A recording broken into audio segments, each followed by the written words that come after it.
Peter's Banded Skinks Care Guide. We get a lot of inquiries about the care of Peter's banded skinks. We have kept these guides for a number of years now, and we have had a successful clutch of babies in May 2021. Hi there. We get lots of comments and questions about the keeping of our Peter's banded skinks. Having been successful at breeding them, we just wanted to share some of the way that we do things. Doesn't mean it's the best way, but we've found that it works. And I just wanted to go through our setup and temperatures and the enclosure and things, the way we do it. So let's have a look at it here. Okay, so I've got a Viv stack here. They're 3 foot wide Vivs and they're wooden. We did originally keep them in a 4 foot long glass vivarium, and when we bromated them last year, we moved them into the 3 foot Viv for bromation. We decided just to keep them in there because they seemed really content, really happy. I'd recommend if you have a few of them, it's best to keep them in a 4 foot vivarium. But with the number that we've got in one enclosure, they seem to be doing really well. That's the leopard gecko setup, so I wouldn't worry about that. We've got Peter's bandeds in down here.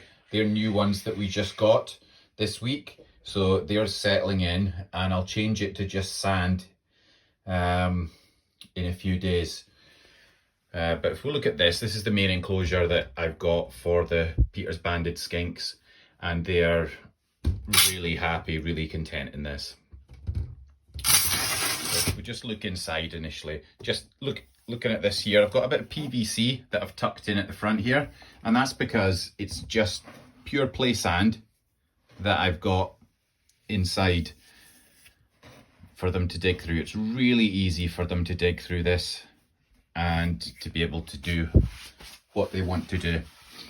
If we're looking at it, you can see it just shields it from getting sand and grit down in here. Means they can have a really nice depth of sand in there. And just every so often it's worth topping up the sand as you're cleaning out, the level will drop. If we're looking here at I've got a rock here just below a ceramic heat emitter, and it's the ceramic heat emitter I would definitely recommend for the way to heat it, rather than any halogen lighting or infrared lighting of any sort. It's much better having a ceramic heat emitter, and a good quality thermostat is a must as well. It doesn't really matter where you put the temperature sensor for the thermostat, as long as you're using an infrared temperature sensor to detect it and balance the temperature that way. I recommend something like this. I think it's an Microclimate Evo Light, or Microclimate Evo. That's the one there. I've also got a different type here that I'm using on it as well, which is a Habistat. And the benefit of these two is that you can set the light on and off times separately to the temperature, and the temperature also, you can set a nighttime temperature and a daytime temperature. So it's automatically changing it, and you're not having to worry about switching over from one thing to another thing. It's all just done with the ceramic heat emitter. Okay, before it loses too much temperature, I just want to let you see what temperature is going on in here. So you can see that there. It's currently showing 42, 40, 39. It's usually the hot end is between 40 to 42, right where it's hitting there, if you're looking at that. And I find that's a good temperature there at that end. The cool end, we have it set, if we can see in there, that's down at 30. Okay. The ideal temperatures that I would recommend is the hot end at between 38 to 40 degrees. Obviously I was doing it right there, just below that, but this general area, you're aiming for 38 to 40, and down the cool end, dropping down to maybe just under 30 degrees, and the main ambient temperature around about 30 degrees for them. I've got this rock here and it just absorbs a lot of the heat through the day. So it stores the heat there and releases it into the sand and just stabilise the temperature of this going off and on throughout the day. I've got a shelter here. There's always one of them that likes to hide there. Looks like it's going into shed, this one.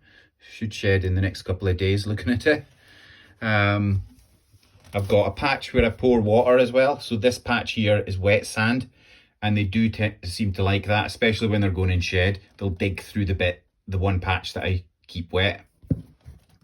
I've got this just to stop the food getting too much sand on it when I'm feeding them bugs, and it keeps it off the sand.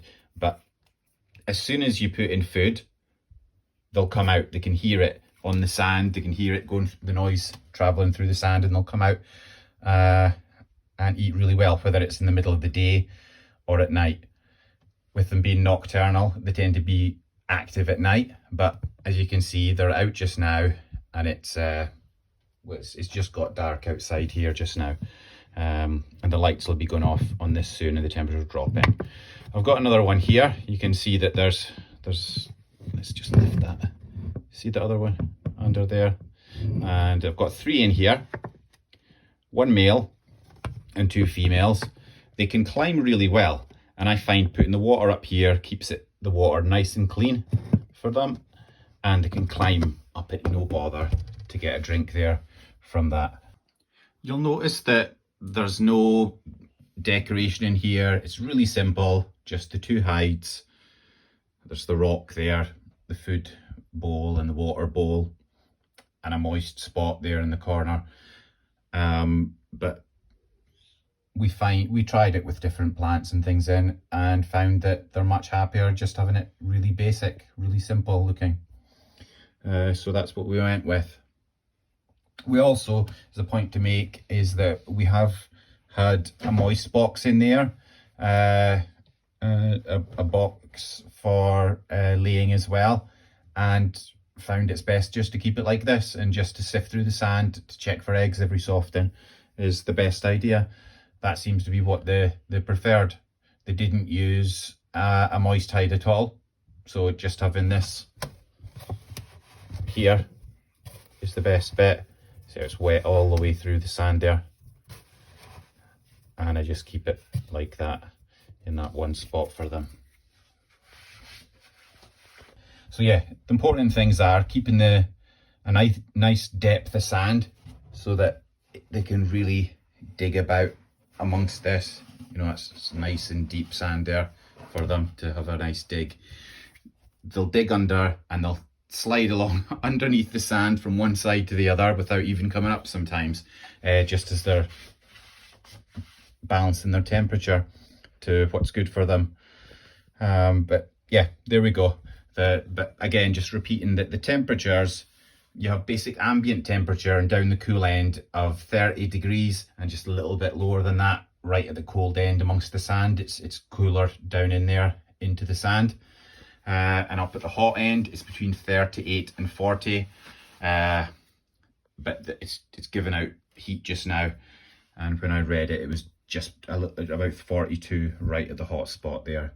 But they don't tend to ever sit underneath the ceramic heat emitter. They might be under the sand in there where it's a little bit cooler, but they're getting the warmth. But they'll never sit getting the heat there, because they wouldn't do that in the wild, I wouldn't imagine, as they just come out at night. But there you are, a 3-foot viv, a good quality temperature sensor, ceramic heat emitter. And the one thing I forgot to say is we've got a UV light here. It's just quite a short one. It's only about 1 foot long, and it's the only lighting in there is that, and that just gives a bit of light at the hot end. Not that they'll sit basking at all, but it's just I just thought it'd be beneficial to fit that one UV light there, so they do have that little bit should they choose it. But yeah, there we go. Okay, I hope you enjoyed that and just the information that I shared with you there.